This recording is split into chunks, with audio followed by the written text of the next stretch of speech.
플룻 연주자로 유명한 송솔나무라는 이 집사님이 계십니다. 이분의 이름이 저처럼 좀 특이하죠. 송솔나무. 그런데 이분이 간증을 하시는데요, 참 그 간증에 의미가 있는 간증을 제가 들은 적이 있습니다. 이분이 유럽에서 유학을 하실 때 일입니다. 그때 굉장히 신앙적으로 큰 시험이 있었다는 거예요. 이분이 유학 중에 무려 플룻 연주자니까 플룻이라는 악기를 가지고 있지 않았겠습니까? 근데 그 악기를 무려 3번이나 도둑 맞았다는 겁니다. 첫 번째 도둑을 맞고 두 번째 도둑 맞을 때는 그냥 넘겼는데, 마지막 3번째 그 어려운 환경에서도 1,000만 원이 넘는 비싼 악기를 도둑 맞으니까 이제는 상황이 달라진 겁니다. 여러분, 그 비싼 1,000만 원짜리 악기를 잃어버리니까요, 입에서는 말로 다할 수 없는 원망이 쏟아지는 거예요. 하나님에 대한 원망이 나오고 다른 사람에 대한 원망이 나오고 그것을 잊어버린 나의 모습에 대한 원망이 쏟아지는 겁니다.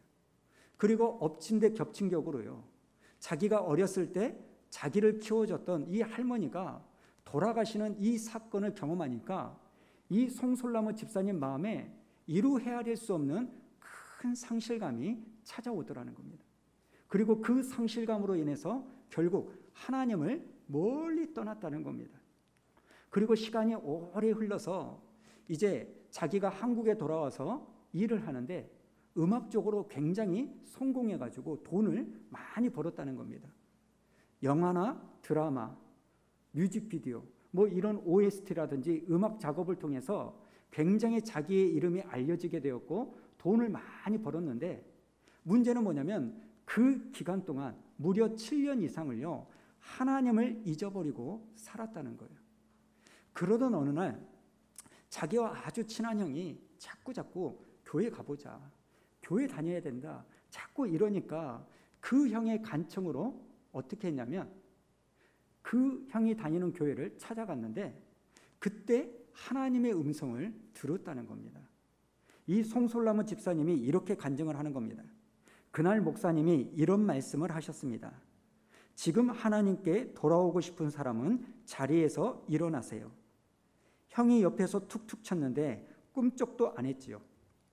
또 목사님이 지금 하나님께 돌아오려는 영혼이 있다고 하십니다. 용기를 내세요 라고 재차 말씀을 하셨습니다. 그 순간 제 뒤통수를 얻어맞는 기분이었습니다. 그리고 제 마음 가운데 이런 음성이 들렸습니다. 나무야, 네가 스위스에서 도둑 맞은 것이 무엇이냐? 그때 깨달았습니다. 내가 그때 스위스에서 도둑 맞은 것은 악기가 아니라 예수님과의 첫사랑을 도둑 맞았다라는 고백과 함께 저는 그 자리에서 벌떡 일어났습니다. 그리고는 이 집사님이 다시 예배를 회복했다는 겁니다. 사랑하는 성도 여러분, 우리의 인생길이 막혔다고 느껴질 때, 내가 무언가를 잃어버렸다라는 그 생각이 들었을 때, 여러분이 그때 도둑 맞은 것이 있다면 그것이 무엇이라고 생각합니까? 그것이 돈입니까? 그것이 물건입니까? 사람에 대한 배신입니까? 내가 이루고자 하는 그 기대감을 잃어버리셨습니까? 그런데 그 일로 인해서 교회를 소홀히 하고 예배를 소홀히 하였다면 여러분이 잃어버린 것은 돈이나 마음이 아니라 여러분이 사랑했던 하나님을 잃어버린 겁니다. 여러분이 도둑 맞은 것은 돈이 아닙니다. 건강이 아닙니다. 하나님을 향한 그 마음을 잃어버린 거예요. 이런 점에서 스스로 여러분의 삶을 점검해 봤으면 좋겠습니다. 나는 지금 하나님을 떠나 있지는 않는가? 혹시 하나님께 섭섭한 일이 있고 서운한 일이 있어서 내가 하나님께 토라져서 등을 돌리고 있지는 않은지 돌아보셔야 된다는 겁니다. 오늘 우리가 읽은 본문 말씀을 보면 이 플룻 연주자였던 송솔나무 집사님처럼 돈 때문에 하나님을 떠나 있었던 사람이 등장합니다. 바로 그 사람이 삭개오라는 거예요. 성경을 보니까 이 삭개오가 어떤 사람이었는지를 딱 2마디로 설명을 하는데요. 자, 1절과 2절을 한번 보십시오. 예수께서 여리고로 들어가 지나가시더라. 삭개오라 이름하는 자가 있으니. 그리고 그 다음에 보니까 삭개오를 딱 두 마디로 설명을 합니다. 그는 세리장이요 또한 부자라. 여러분, 이 두 마디가 삭개오의 인생을 다 설명하고 있는 거예요. 하나는요, 외적으로 보여주는 그의 모습입니다. 삭개오는요, 겉으로 보기에는 성공한 사람이에요. 세상 말로 성공의 조건을 다 갖추고 있는 사람입니다. 재물도 있지요, 권력도 있습니다. 여러분, 그 당시 이스라엘은요, 로마 식민지 아닙니까? 그래서 로마 제국이 이스라엘에 세금을 거둘 때 세금을 거두는 사람들을 고용해가지고 이스라엘 백성들을 착취하는 겁니다. 그때 로마 제국 편에 서가지고 동족의 혈세를요, 부당한 방법으로 착취하는 사람이 세리들이었습니다. 이 사람들은요, 로마 정부에다가 갖다 바치는 그 이상의 것을 착취해가지고 부당한 방법으로 자기의 배를 불리던 사람들입니다.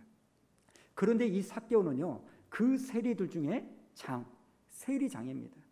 그리고 그 당시 삭개오가 살고 있었던 이 여리고는요, 무역의 중심지라고 합니다. 그러니까 우리가 능히 상상할 수 있는 거 아닙니까? 그 세리장인 이 삭개오에게 주변 사람들이요, 어떻게 해서든지 굽신굽신하면서 뇌물을 바치면서 세금을 감면하고 싶은 그 마음으로요, 삭개오에게 아부를 했을 거예요. 그러니까 겉으로 보기에는 삭개오는요, 권력 있지요, 돈 있지요, 세상에서 성공한 조건을 다 갖춘 사람이었어요. 그러나 이런 삭개오를 대하는 이스라엘 백성들의 모습은요, 속마음은 다른 거예요. 예수님이 삭개오에게요, 오늘 내가 너희 집에 거하겠다, 머물겠다, 이런 말을 하니까 사람들이 그 이야기를 듣고 어떤 반응을 보인지 아십니까? 자, 7절 우리 한번 읽어볼까요? 시작. 무사람이 보고 수군거려 이르되 저가 죄인의 집에 유하러 들어갔도다 하더라. 여러분, 예수님께서 이전에 창녀들과 같이 먹고 마실 때는 바리새인과 서기관들만 어떻게 죄인들과 먹고 마시느냐 이렇게 비난했는데, 오늘 세리장인 이 삭개오의 집에 들어가겠다 말씀하시니까 바리새인과 서기관들만이 아니라 모든 사람들이, 아니 어떻게 죄인의 집에 들어가서 먹고 마실 수 있느냐, 이렇게 수군거리는 겁니다. 여러분, 이런 대우를 받았던 사람이 삭개오라는 거예요.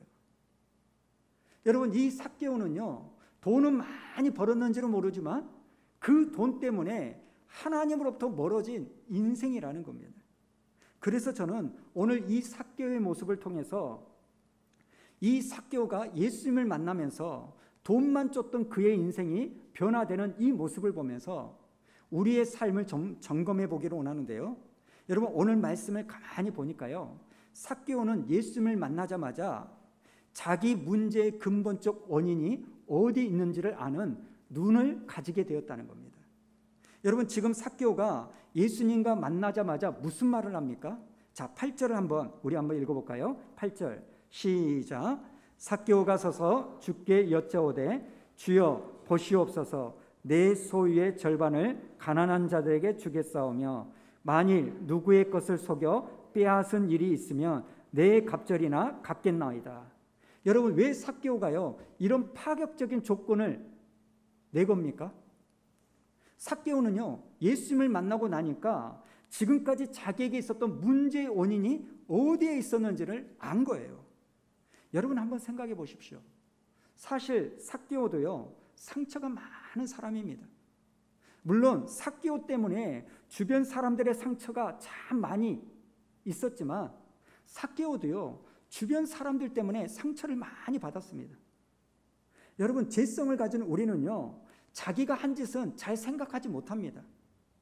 교회 안을 한번 봐보십시오. 교회 안에요, 상처받은 사람은 엄청 많아요. 그런데 그 상처를 준 사람은 찾아보기가 어려워요. 왜 그랬을까요? 사람은 늘 자기 중심적이니까, 자기 중심적으로 생각하니까. 여기 삭개오는요, 자기가 그렇게 돈에 대해서 탐욕적이고 다른 사람들의 돈을 착취하는 것에 생각하지 않고요, 자기 내면에 분노가 있었을 거예요. 아니, 왜 저 사람들은 겉으로는 나에게 굽신굽신하면서 뒤에서는 나보고 죄인이라고 수군거리느냐, 이런 마음의 분노가 있었을 거예요. 그 분노로 어떤 생각을 합니까? 내가 더 뺏어버려야지, 내가 더 착취해야지, 이런 모습이 있었을 겁니다. 그런데 삭개오가요, 예수님을 만나고 나서 그 문제의 원인을 정확하게 보는 겁니다.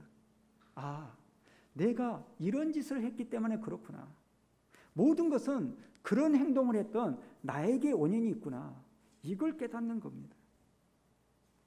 구약에 보면 이사야 선지자가 있죠. 이사야가요, 성전에 딱 들어갔는데 그 성전에서요, 거룩하신 하나님의 임재를 강력하게 경험합니다. 그리고 그 임재를 경험하고 나서 제일 먼저 깨달은 게 뭡니까? 이사야서 6장 5절에 보니까 이렇게 말합니다.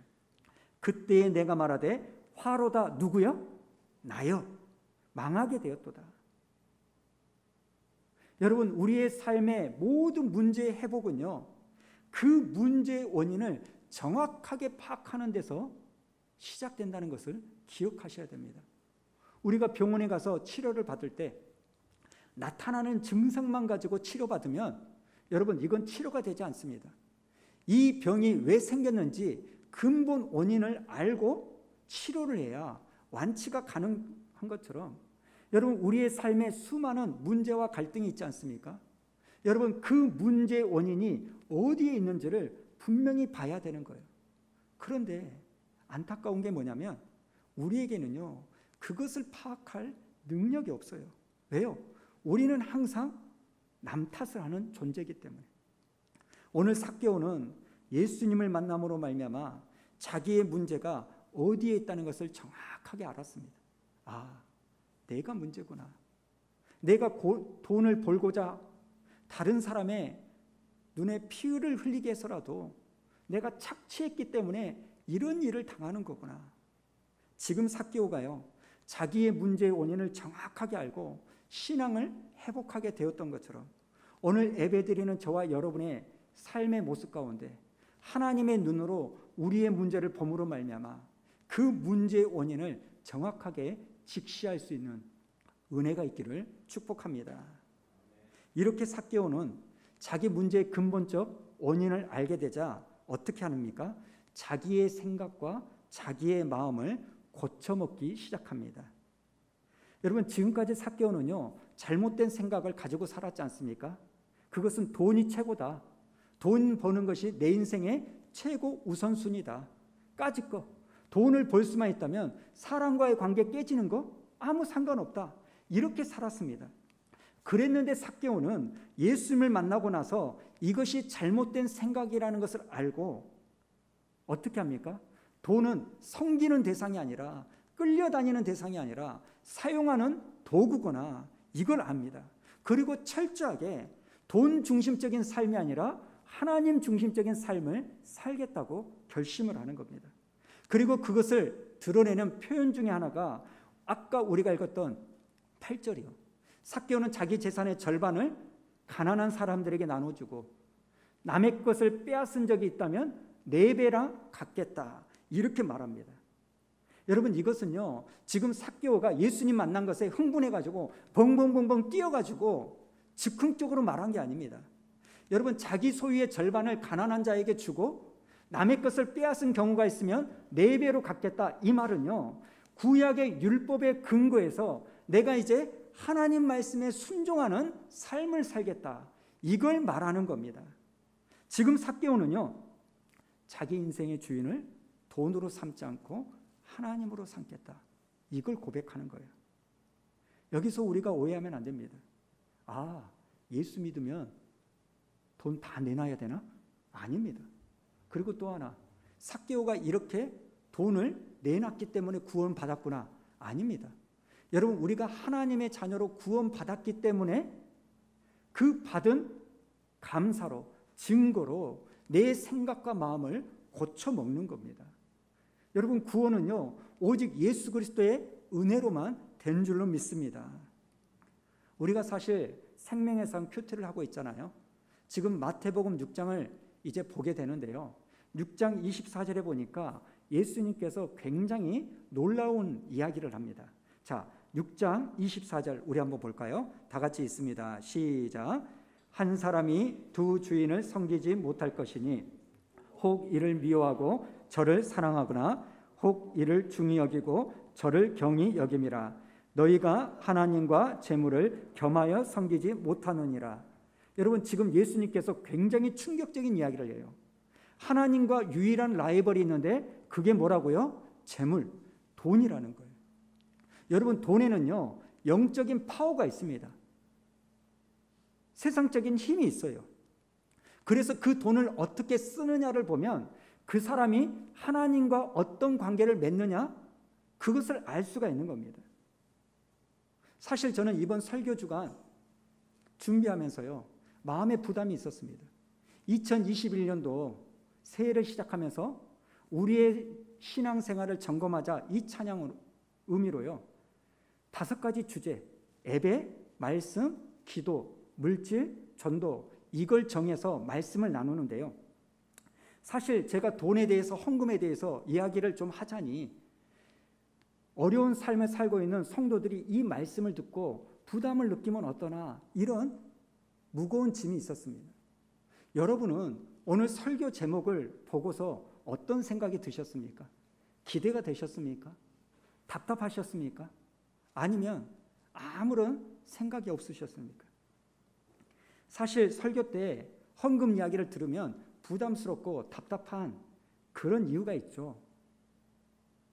교회 헌금을 하는 것에 상처를 받았다든지, 아니면 교회 건축하는 그 교회를 다니다가 너무나 과하게 건축을 해가지고 성도들이 건축 헌금에 대한 어떤 부담이 너무나 오랫동안 졌다든지, 또 뉴스나 신문에서 목사나 장로들이 하나님께 드린 이 헌금을 함부로 이용한 이 소식을 듣고 마음에 상처를 받았다든지요. 그리고 은근히 목사들이요 헌금에 대한 강요가 있지 않습니까?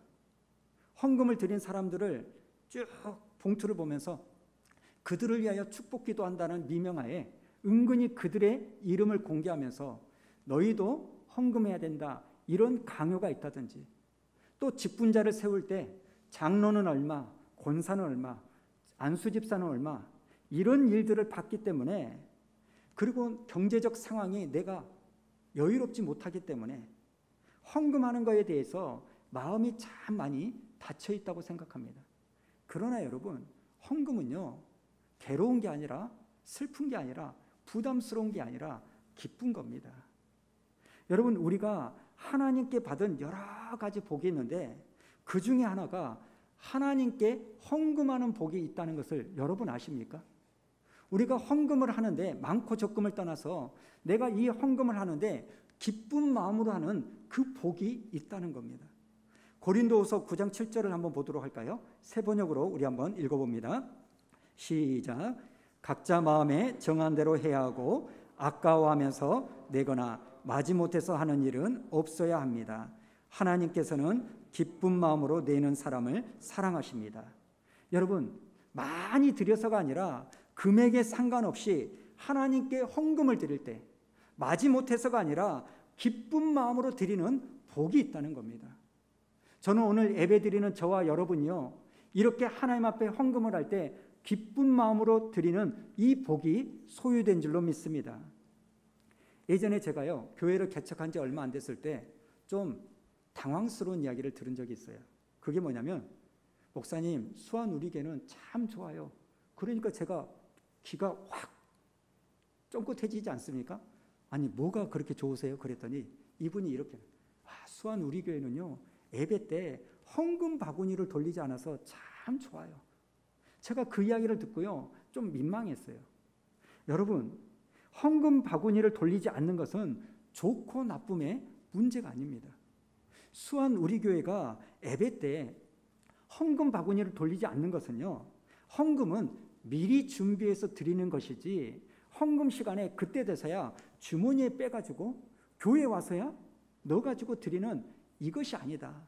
헌금은 준비해서 드리는 거다. 이 메시지를 나누기 위하여 바구니를 돌리지 않는 겁니다.